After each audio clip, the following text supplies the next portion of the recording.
శ్రీ శ్రీహాసిని స్వరూప లలితాంబికాయ నమః సర్వసిద్ధిప్రద మహాగణాధిపతయ నమః. యూట్యూబ్ ఛానల్ వ్యూయర్స్ అందరికీ నమస్సుమంజలు తెలియజేస్తున్నానండి. ఈరోజు అమ్మవారు నాకు అనుగ్రహించిన జ్ఞానాన్ని మీతో పంచుకోవాలన్న ఉద్దేశంతో ఈ వీడియో ద్వారా మీ ముందుకు రావడం జరిగింది. నిజానికండి శ్రీ విద్య అంటే ఏంటి, అదొక పెద్ద డౌట్ వచ్చిందండి జనాలకి. శ్రీ విద్యోపాసకులం అంటే అందరము అమ్మవారి పాదాల దగ్గరికి చేరిపోతామా? ఇదొక ఎవరికి వాళ్ళు ఇలా నాలాంటి వాళ్ళు కొంతమంది చెప్పిన దాన్ని బట్టి నేను ఎక్కడున్నానో, నేను శ్రీ విద్యలో నేను ఇంకేం లేదు అయిపోయింది, నేను కూడా అమ్మ భక్తురాలు కాబట్టి అమ్మ శ్రీ విద్యోపాసకులం అందరము కూడా అమ్మవారికి దగ్గరికి చేరిపోతాము, మోక్షానికి అర్హత సాధించేస్తాము అంటే అమాయకత్వం అవుతుంది. ఎవరైనా సరే జీవితంలో ఒక సాధన ద్వారా మాత్రమే, అసలు ఈ మాటలు మాట్లాడడానికి కూడా ఇష్టపడని యోగులు ఋషులు ఉన్న ఈ భారతదేశంలో అమ్మవారు నా ద్వారా ఎందుకు చెప్పిస్తున్నారో నాకు తెలియదు. కానీ నాకు తెలిసిన కొన్ని విషయాలు కొంతమందిని చూసిన తర్వాత, వారి అభిప్రాయాలు విన్న తర్వాత చెప్పాలి అని అనిపించిందండి. ఎంతోమంది నిజానికి శ్రీ విద్య అంటే శ్రీ లలితా పరదేవత యొక్క అనుగ్రహం పొందడం కోసం మనం చేసే మంత్ర యంత్ర తంత్ర విధానం ద్వారా అమ్మని పొందే మోక్ష మార్గం అని చెప్పేసి మనం క్లియర్గా చెప్పొచ్చండి. కానీ ఎవరైతే చరమ జన్మని అంటారు శ్రీ విద్యోపాసకులు ఎవరైతే, వాళ్ళకి ఇదే చివరి జన్మ అంటారు కదా. అది అందరికీ అవ్వదండి. ఎందుకంటే మనం అమ్మవారిని తప్ప ఇంకే బంధాలని అంటుకోకుండా ఉండాలి. నిజానికి ఈ ఆశ్రమాలలో గృహస్థాశ్రమంలో ఉంటూ అమ్మని చేరుకోగలమా అన్నదానికి నా జీవితాన్ని మీకు ఎగ్జాంపుల్ కింద చూపించిందేమో అమ్మవారు అని అనిపిస్తుంది. ఇది ఎలాగో ఏదో అతి తక్కువ మంది మాత్రమే వినగలుగుతున్నారు. ఆ వినే అదృష్టం అమ్మవారు చాలా తక్కువ మందికి ఇస్తున్నారు కాబట్టి అందులో ఎంతో కొంతమంది చిన్నపిల్లలు ఉండడం వల్ల వారికి అర్థమయ్యేలా ఈ మధ్య ఒక అమ్మాయి ఇద్దరు ముగ్గురు వల్ల నాకు అనిపించింది, నేను అసలు అమ్మనే నేను అనే ఫీలింగ్లోకి అమాయకత్వంలోకి వెళ్ళిపోతున్నారు. మనం అమ్మలు అవ్వలేము.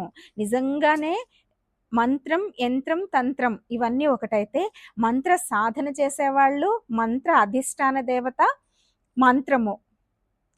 మంత్రం ఇచ్చిన గురువు. నా వరకు వచ్చేసరికి గురువు అంటే నాకు సాక్షాత్తు శ్రీహాసిని స్వరూప లలితమ్మ కాబట్టి అమ్మ నేను అమ్మ మంత్రం తీసుకున్న అమ్మ నుంచి వచ్చిన బీజాక్షరాలన్నీ నాకు అమ్మ స్వరూపం.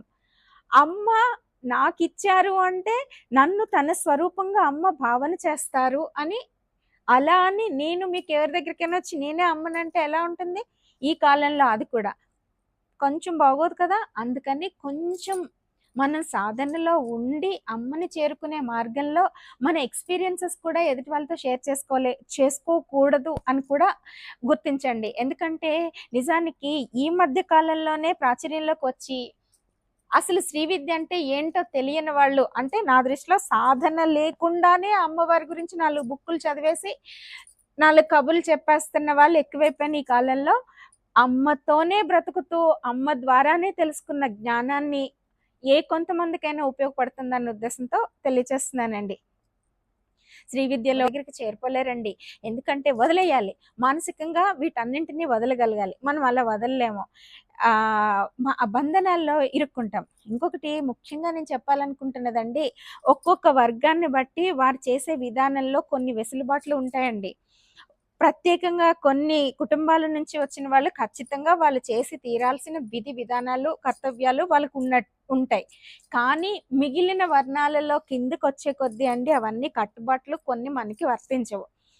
వాళ్ళు పద్ధతి ప్రకారం చేస్తేనే వాళ్ళకి అమ్మని చేరుకోగలుగుతారు. ఏది వదలటానికి ఉండదు. మంత్రం ముందుకెళ్ళేటప్పుడు చేయాల్సిన అనుష్ఠానాలన్నీ చాలా జాగ్రత్తగా చేసుకుంటూ వెళ్ళాలి.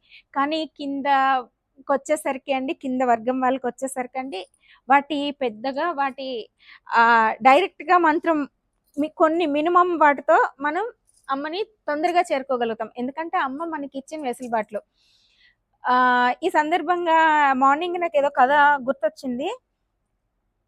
సనత్ కుమార్ వాళ్ళు 4 తపస్సు చేసుకుంటున్నారంటండి. తపస్సు చేసుకుంటుంటే దేవతలు పరీక్షించాలనో ఎందుకో వచ్చారంట. వాళ్ళు ఆత్మ యోగులు కదా, నిరంతరం పరమాత్మ చింతనలో మమేకమైపోయి ఎవరున్నారు అని కూడా పట్టించుకోలేని స్టేజ్కి వెళ్ళిపోయిన ఆ మహాత్ములు యోగులు కదా, వాళ్ళు వచ్చిన దేవతలు ఇంద్రుడు ఎవరో రాకని గమనించలేదండి. నేను వచ్చాను, మీకు నన్ను పట్టించుకోవట్లేదు, మీరు మిమ్మల్ని శపిస్తున్నాను, మీరు ఉత్తమ జన్మల నుంచి శూద్ర జన్మల్లోకి వచ్చేయాలని శపించారంట. నేను ఇక్కడ ఈ మధ్యకాలంలో ఎక్కడ విన్నానండి ఆ కథ. అంటే అవునా అనుకుని, అవునా ఇప్పటి వరకు మేము పొద్దున్నే లేవటం, మంత్రానుష్ఠానాలు, అర్ఘ్యం అవన్నీ ఇవ్వటాలు, గాయత్రి మంత్రాలు ఇవన్నీ చేసుకుంటూ వీటన్నింటిని ఖచ్చితంగా పాటిస్తూ నియమనిష్టలు పాటిస్తూ వెళ్ళాం. కొంచెం కిందకు వచ్చేసాం కాబట్టి ఇవన్నీ అవసరం లేదు, హాయిగా డైరెక్ట్గా మంత్రం చేసేసుకోవచ్చు అనుకున్నాను. నాలో ఆలోచించారనమాట. సరే, అయినా అలా చేసుకుంటూ అలా బ్రతికేస్తున్నారు వాళ్ళు.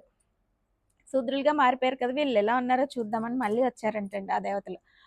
వచ్చి చూసేసరికి వీళ్ళు అసలు ఇప్పుడు కూడా మనమండి యోగ సాధనలోకి వెళ్ళినప్పుడండి చుట్టూ ఎంతమంది ఉన్నా పట్టదండి, పైన కింద ఎవరు మనకి సంబంధం ఉండదు. మన ప్లేస్ అండి ఎప్పుడు అమ్మవారి దగ్గర ఎలా ఉంటుందంటే, నువ్వు బాగా డబ్బున్నంత మాత్రాన మీకు గౌరవం ఉండదు అమ్మవారి దగ్గర.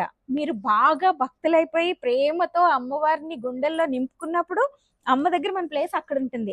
లేకపోతే నువ్వు ఎంత డబ్బున్న వాడవైనా అక్కడెక్కడ ఉంటావు.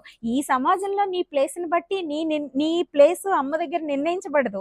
నీలో ఉన్న భక్తిని బట్టి, నీలో ఉన్న అమ్మ యొక్క తత్వాన్ని బట్టి ఆ నవ్వుతో చూస్తున్నాడు చూడండి, ఈడేం చెప్తున్నాడు అని వింటున్నాడు, వీడు కూడా వినేస్తున్నాడు నేను చెప్పేది. సో సాధన బలాన్ని బట్టి అమ్మ దగ్గర మన ప్లేస్ డిసైడ్ అవుతుంది. ఈ రోజు మనం గత జన్మల్లో పూర్వ పుణ్య వాసనల వల్ల మనం చేసుకున్న ఆ ఫలితాలు ఈ జన్మలో అత్యున్నతంగా అధికారాలు లేదంటే డబ్బుని అనుభవిస్తూ ఉండవచ్చు.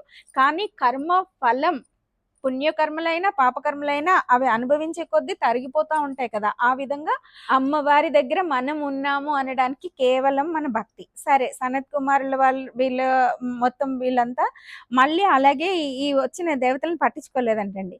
మళ్ళీ వీళ్ళు పట్టించుకోవట్లేదు. ఇప్పుడు కూడా వీళ్ళకి అహంకారం ఏమాత్రం తగ్గలేదు. వాళ్ళకి అహంకారం కాదు, తన్మయత్వం, పరమాత్మకి ఆత్మయోగ తత్వంలో లీనమైపోయిన వాళ్ళకి ఏముండదు. సరే, మళ్ళీ ఈసారి మీరు పశువుల కింద పుట్టండి అని శపించారంటండి. అంటే అవునా, ఇప్పుడైతే ఇంకా కష్టం, పొద్దున్నే లేచి స్నానం చేయాలి, నిష్ఠగా ఉండాలి, అవన్నీ శూద్ర కులంలో లేకుండా భగవంతుని తలుచుకోవచ్చు అన్నది రెండో మెట్టు. మూడోది అయితే దీనికి వెళ్ళిన తర్వాత కూడా కడుక్కోక్కర్లేదు, యానిమల్స్ అయిపోతాయి, ఇంకా గొడవ లేదు, అప్పుడు అమ్మతో మొత్తంగా బతికేయచ్చు. ఇంక మొత్తం నామస్మరణతో ధ్యానంలో ఏ పని లేకుండా నిరంతరం ఆత్మతత్వంలో రమించిపోవచ్చు అనుకుని వాళ్ళు ఇంకా ఆనందంగా బతికేస్తున్నారు. అంటే ఈ శరీరంతో కూడా సంబంధం లేకుండా మనం అమ్మనే గుండెల్లో నింపుకున్నట్లయితేనే మనం అమ్మవారి దగ్గర చేరగలుగుతాం. ఆ లక్షణాలన్నీ మనలో ఉన్నప్పుడు మాత్రమే అమ్మ, మనం చేసే మంత్రం, అమ్మ స్వరూపం, మన స్వరూపం అభేదం అవుతుందండి. మనం అలా ఆ స్వరూపంలోకి వెళ్ళాలంటే ఎంత సాధన చేయాలండి. ఒక్కొక్క మంత్రం లక్షల సార్లు జపించిన వాళ్ళు మాత్రమే అమ్మ సన్నిధికి చేరుకోగలుగుతారు. ఏదో 4 పూజలు చేసేసి హంగులు హార్బాటలతో నార్మల్ జీవితంలో బ్రతకడానికి అలవాటు పడిపోయిన నేటి తరం భక్తులందరూ అండి మారాల్సిన అవసరం వచ్చిందని కొంచెం అర్థం చేసుకుంటారు. ఎప్పుడైనా సరే ఎంత సంపాదించామో, ఎంత హాయిగా బ్రతికామో, ఎన్ని తిరిగామో, ఈ పిల్లలు రాబోయే తరాలకి ఎంత ఆస్తులు సంపాదించామో, దీనిలోనే బ్రతుకుతున్న వారికి ఎవరికైనా ఉపయోగపడుతుందేమో అని తెలియచేస్తున్నా. మీరు ఎంత సంపాదించినా మీ పాపం పుణ్యాన్ని బట్టి ఆ సంపాదన డిసైడ్ అవుతుంది. మీరు సంపాదించిందంతా మీరు వెళ్ళిపోయినప్పుడు ఒక్క రూపాయి కూడా మీతో పట్టుకెళ్ళరు. అలెగ్జాండర్, నేను అందులోకి వెళ్ళిపోతున్నాను, చనిపోయినప్పుడు అడిగాడంట, నా చేతులు 2 ఇలా పెట్టండి, నేను వెళ్ళేటప్పుడు నేను సంపాదించిన ఆస్తి అంతా జల్లుతూ తీసుకెళ్ళండి అన్నాడు. అంటే అతనికి అప్పటికి జ్ఞానోదయం అయింది. ఎంత డబ్బున్నా, ఎంత అధికారం ఉన్నా, ఏం ఉన్నా కూడా నీ చావు నీకు రాసిపెట్టి ఉన్నప్పుడు అది అనంతటా అది వచ్చి తీరుతుంది. అప్పుడు నువ్వు ఇక్కడ ఈ భూమి మీద సంపాదించినవేవి నీతో పట్టుకెళ్ళవు, అన్నీ ఇక్కడే వదిలేసి వెళ్ళిపోతావు. ఖాళీ చేతులతో వచ్చిన సంపద అంతా ఈ భూమి మీదే వదిలేసి నేను వెళ్ళిపోతున్నాను అని చెప్పడం కోసం చనిపోయే ముందు అతనికి కలిగిన జ్ఞానోదయం. భారతదేశంలో తిరిగాడు కదా, ఈ వేద ధర్మం అంటే అర్థమవుతుంది మాట ఇక్కడ చనిపోయిన వాళ్ళకి, ఇక్కడ లేకపోతే ఈ గాలి తీసుకున్న వాళ్ళకి, ఈ ధర్మం అర్థమైన వాళ్ళకి చివరి క్షణంలో అయినా జీవన గమ్యం అర్థమవుతుంది. సో దాన్ని బట్టి మనం సంపాదిస్తున్నదంతా ఇక్కడే, తర్వాత తరాల వాళ్ళు నిజంగా నీ కడుపులో పుట్టారు, నీ శత్రువులే నీ కడుపులో పుట్టుండొచ్చు కదా, సపోజు నువ్వు ముందు జన్మలో ఎవరినో చంపావనుకో, దాని పాప క్షయం భగవంతుడు ఎలా ఇస్తాడో తెలుసా? వాడిని నీ కడుపులో పుట్టిస్తాడు.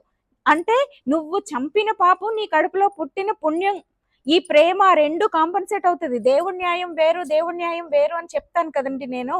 దేవుడి న్యాయం అలా ఉంటుంది. ఓ చెంప చూపిస్తే రెండో చెంప పగలగొట్టేయటం కాదు.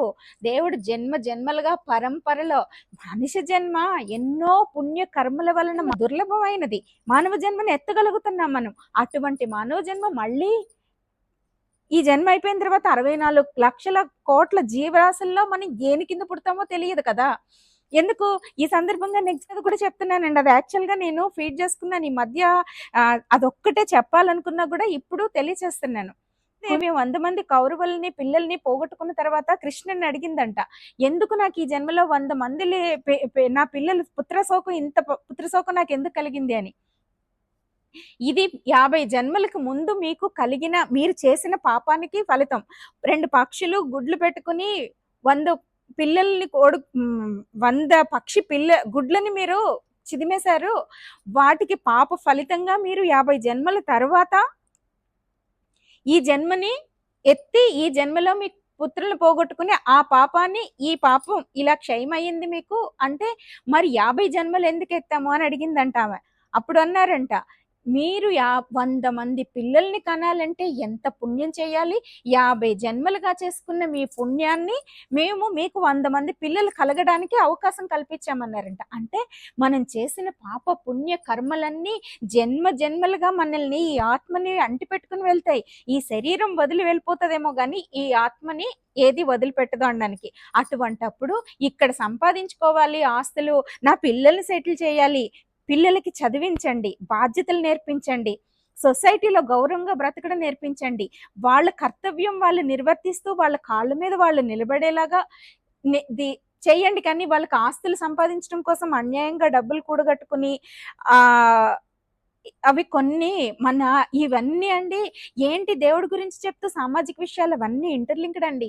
సామాజికంగా మన బాధ్యత మనం ఎలా నిర్వర్తిస్తున్నామో అన్న దాని మీదనే మన ఆత్మకి గమ్యం ఏంటి అన్నది డిసైడ్ అవుతుంది. కాబట్టి చాలా జాగ్రత్తగా బ్రతకండి అని తెలియచేస్తున్నాను. శ్రీ విద్యోపాసకులు అందరూ కూడా అమ్మవారిని చేరలేరు అనడానికి ఇంకొకటి ఏంటంటే అమ్మ భక్తులుగా ఇంకొక కథ ఉందండి. అది కథల కింద అయిపోతుంది కదా, ఇంకొకసారి తెలియచేస్తాను. ఇన్ని మాటలు ఇన్ని చెప్పడం ఇవన్నీ కాదండి. ఒక్క మాటలో చెప్పాలంటే అండి, సాధారణ పూజలతో మనం జీవితాన్ని సరిపెట్టేసుకోకుండా సిద్ధులు మనిపించుకుందాము, మోక్ష సాధన వైపు అడుగులు వేద్దాము. త్రిగుణాలలో కొట్టుకుపోతున్న మనుషులండి నన్ను కలుపుకోనండి. సంసారంలో పడి, ధన సంపాదనలో పడి, రాత్రి పగలు కష్టపడి, జీవితం అంతా కాలక్షేపం చేసేసి, చివరి స్టేజ్‌కి వచ్చేసిన తర్వాత, మృత్యువు దగ్గరికి వచ్చేసిన తర్వాత ఆలోచిస్తున్నారండి. ఎలా బ్రతికాము, ఏం చేసాము, ఇప్పుడు దేవుడిని పట్టుకుందామా అని. కానీ చివరికొచ్చిన తర్వాత భగవన్నామ స్మరణ ఏం చేయగలుగుతారండి? అందుకని అమృతతత్వం పొందాలి అంటే మోక్షాన్ని పొందాలి అనే ప్రయత్నం అండి మన మనసుల్లో ఇప్పుడు కలిగిన తరువాత తరాల వాళ్ళకి పుట్టుకతోనే మనం అందించాలి అనే జ్ఞానం మనకి కలిగిన రోజండి మన జీవిత కర్తవ్యం, ఈ ఆత్మ గమ్యం ఏంటి, అమృతతత్వం వైపు అడుగులు వేద్దాం అనే చిన్న విషయాన్ని జ్ఞప్తిలో ఉంచుకొని మనం ఈ జీవిత ప్రయాణం సాగిద్దామని చెప్పి నేను తెలియచేస్తున్నానండి. ముఖ్యంగా అండి యోగులు, సాధకులు వాళ్ళంతా అండి అమ్మకు సంబంధించిన విషయాలు ఏవి బహిర్గత పరచకపోవటం వల్ల గుప్తంగా ఉండిపోయిన ఈ అత్యంత అమూల్యమైన అమృతతుల్యమైన మాటలండి అమ్మే చెప్పించారు అని అనుకుంటూ మన మూలాధారంలో ఉన్న కుండలిని శక్తిని చైతన్యపరిచి షట్చక్ర మార్గంలో సహస్రారం చేర్చుకుని అక్కడ మనం సదాశివునితో సంయోగపరచుటే కుండలిని యోగంలో చెప్పడం జరిగింది. దానికోసమే నేను ఈ జన్మను తీసుకున్నాను, దానికోసమే నేను ప్రయత్నం చేస్తాను, సాధన చేస్తాను, యోగ మార్గంలో ఉంటాను అని మనల్ని మన గమ్యాన్ని నిర్దేశించుకున్నట్లయితే ఏదో ఒక రోజు అమ్మ మనల్ని తన వద్దకు తీసుకెళ్తారండి. నిజానికి ఎన్నో విషయాలు మీతో షేర్ చేసుకోవాలనుకున్నా అర్థం చేసుకునే వాళ్ళకి అర్థమవుతుంది. లేని వాళ్ళకి ఏమైనా యోగులు, సాధకులు చెప్పలేని విషయాలు నేను చెప్పేస్తున్నానా అనే చిన్న ఆలోచనొచ్చి ఇంతటితో ముగించాలనుకుంటున్నానండి. కానీ ఒక్కటి మాత్రం నిజమండి. మనం ముక్తి మార్గంలో, ఈ సంసారంలో పడి కొట్టుకుపోకుండా ముక్తి మార్గంలో సాధన ద్వారా అమ్మవారిని చేరుకునే మార్గాన్ని అన్వేషిస్తూ జీవితాన్ని సార్థకత చేసుకుని అమ్మ దగ్గరికి, ఆ మణిద్వీపానికి చేరిపోదాం. దానికై ప్రయత్నిద్దాం అని చెప్పేసి అమ్మ భక్తులందరికీ తెలియచేస్తున్నానండి. ఇంకొకటండి, అమ్మ గురించి ఎక్కువ చెప్పేస్తున్నాను కదా! ఎవరో కామెంట్ పెట్టారండి. కాషాయం కాషాయం రంగు బట్టలు కట్టుకోండి మీరు అని పెట్టారు. అమ్మ మీరు కాషాయం రంగు ఎందుకు కట్టుకోమని పెట్టారో నాకు అర్థం కాలేదు.